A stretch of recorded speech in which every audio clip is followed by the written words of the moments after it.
en chimie, on est toujours concentré sur ce qu'on fait. Mais parfois, il faut faire des dilutions. Et aujourd'hui, on va diluer des solutions concentrées en des solutions moins concentrées. Pour cela, on a besoin de notre solution mère et on va faire notre solution phi dans une fiole jaugée, une fiole avec une jauge, c'est-à-dire un petit trait pour indiquer précisément le volume. Et on va prélever la solution mère avec une pipette jaugée. Une pipette jaugée. Il y en a deux traits, il y en a un trait. Vous allez manipuler que un trait de manière générale. Et on a une propipette. Le but c'est quoi? C'est de ne pas faire comme les anciens chimistes qui aspiraient comme ça le produit. Non mais c'est vrai. Nous on va utiliser une propipette. Une propipette en fait ça fait le vide et ça aspire. Ou bien avec la pression ça enlève le liquide de la pipette. Donc du coup on a plusieurs petits boutons. Le bouton qui est en haut ici là, c'est le A. Et bien quand on presse dessus, en pressant sur la petite boule ici, on enlève l'air, tout simplement. Et quand on va appuyer sur le S qui est là, eh bien on va aspirer le produit. Donc je peux préparer ma pipette et ma propipette de la sorte. Faites attention, hein, c'est un matériel qui est fragile. Voilà. Je le pose comme ceci. C'est toujours bien d'avoir la pointe de la pipette qui ne touche pas partout pour ne pas contaminer. Donc là, elle est en dehors de ma table. On pourrait le mettre sur un papier, ça irait aussi très bien. Je prends ma solution mère. Bien entendu, on ne prélève jamais directement dans le flacon initial. On prend toujours un autre flacon dans lequel on va faire le prélèvement. Alors, la première des choses, ça c'est niveau GOAT, d'accord. Niveau GOAT, qu'est-ce qu'il faut faire? Il faut rincer la pipette jaugée. Alors c'est un truc qui se voit plus beaucoup parce qu'on s'imagine c'est propre, c'est beau, mais si vous avez fait d'autres solutions, il y a peut-être encore de l'eau dedans ou des choses comme ça. Là elle est sèche, elle paraît bien, mais on va faire comme si quelqu'un d'autre l'avait utilisé, qu'on ne savait pas trop ce qu'il y avait dedans. Qu'est-ce qu'on va faire? On va plonger notre pipette à l'intérieur. Alors là, on s'en fiche un petit peu de où est-ce qu'on le met. Généralement on peut le mettre au fond quand on va s'occuper de faire un petit lavage. Et j'appuie sur le S. Hop. J'appuie sur le bouton qui est en haut là, hop, et vous voyez, ça monte. Donc le but c'est d'arriver jusqu'au réservoir, et là il faut faire très attention. Il ne faut pas mettre de liquide dans la propipette. Là, on fait attention à ne pas mettre des gouttes partout, on va rincer la pipette comment?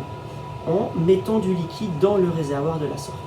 Et voilà, on tourne, comme ça, et ensuite on va mettre ce déchet dans une poubelle. Ensuite, j'appuie sur le bouton qui est en bas, là, c'est le E. Le E comme éjecter. Et là, je jette tout à la poubelle. Et maintenant, je vais faire, normalement, on le fait 3 fois, d'accord? Ne le faites qu'une fois en classe, quand nos pipettes sont propres, on ne va pas gaspiller du produit.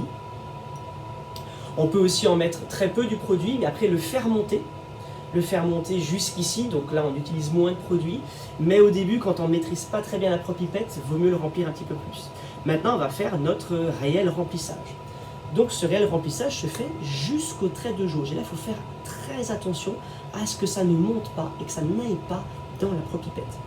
Donc j'appuie ici sur la lettre S. Si maintenant mon ballon il est complètement gonflé, c'est pas grave, j'ai le droit, en plein milieu de ma manipulation, de réappuyer dessus et sur le A pour enlever l'air et avoir suffisamment de vide pour pouvoir aspirer. Et ensuite, jeunes gens, c'est un travail de précision. Donc on se met à environ 3 cm de la surface de notre solution. Il ne faut pas toucher le fond quand on fait ça. Avant on pouvait le faire, c'était pas très grave, maintenant non. Et on va aller mettre notre ménisque au niveau du trait de jauge. Ah là ça c'est niveau GOAT, franchement c'est incroyable. Vous le voyez pas, mais c'est vraiment fantastique. J'ai mon ménisque au niveau là, c'est... Voilà, si je le penche là, ça va pas bien se voir, quel dommage. Maintenant, on va faire notre transfert. On va mettre dans la fiole jaugée les 25 ml que j'ai prélevés, là c'est du diode en l'occurrence. Donc pour ça c'est très facile, vous vous mettez à 45 degrés de la sorte, comme ça, c'est très facile. Là il n'y a plus rien à faire, vous appuyez maintenant sur le E. Le liquide, notre solution va sortir. Alors ne vous inquiétez pas, parce qu'il va rester du liquide à l'intérieur de la pipette graduée, de la pipette jaugée. Mais ça, c'est vraiment pas grave, parce qu'en fait, les constructeurs ont prévu ça, c'est prévu. C'est-à-dire que quand je vais arriver au bout, je vais compter. Mon truc est au bout, 1, 2, 3, j'arrête. Il y a encore du liquide là, c'est normal. Les gens qui ont conçu ces pipettes ont prévu ça. Donc maintenant, je peux mettre ma propipette à côté. Et si je suis le dernier à avoir manipulé, je vais pouvoir rincer. Pour rincer, on se met ici, sans toucher. Voilà. Et on peut rincer notre pipette de la sorte.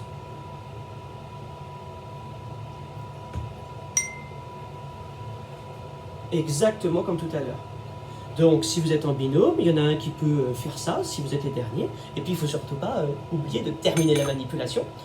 Donc maintenant, il s'agit de faire ma dilution et de rajouter maintenant le volume d'eau qu'il faut. Et ça c'est comme pour une solution, exactement pareil. Je vais remplir avec de l'eau distillée, quand le solvant est de l'eau bien sûr, mais c'est quasiment tout le temps le cas. Prenez bien tout ce qu'il y a autour pour prendre bien toute la solution, sans toucher le bout. Voilà, c'est comme quand on va aux toilettes, on fait très attention. Et puis quand on arrive quasiment au niveau du trait de jauge, niveau goutte, je vous rappelle, on va aller essuyer l'eau supplémentaire. Ça les gars, c'est le niveau bac plus 52. Voilà. Donc il faut faire attention, bien sûr, il faut être sûr que ce soit que de l'eau pure qu'elle a autour. Et là on a notre solution. Alors normalement on n'a pas besoin de remuer beaucoup avant parce que de toute façon c'est déjà une solution. Donc il n'y aura pas de grains qui vont rester en bas, c'est pas un problème. Et puis là on va compléter jusqu'au trait de jauge notre solution. Attention à ne pas mettre de gouttes de côté, c'est très important. Ça reste bien sec pour rester bien à un niveau goutte. Hop, et voilà, on ajuste. Des fois on voit pas bien le trait de jauge. Voilà. Et là, franchement, je suis très fort.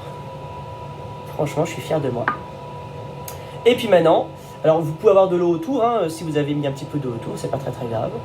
Vous bouchez et vous remuez toujours 3 fois. On aime bien faire les choses 3 fois en chimie. Et voilà, ça c'est faire une dilution. Et je pense que c'est pas super difficile. Il faut bien prendre en compte l'ensemble des points que l'on a énumérés. Aspirer, l'angle à 45 degrés, compter jusqu'à 3, les traits de jauge. On a 2 traits de jauge auxquels il faut faire attention. Facile, non ?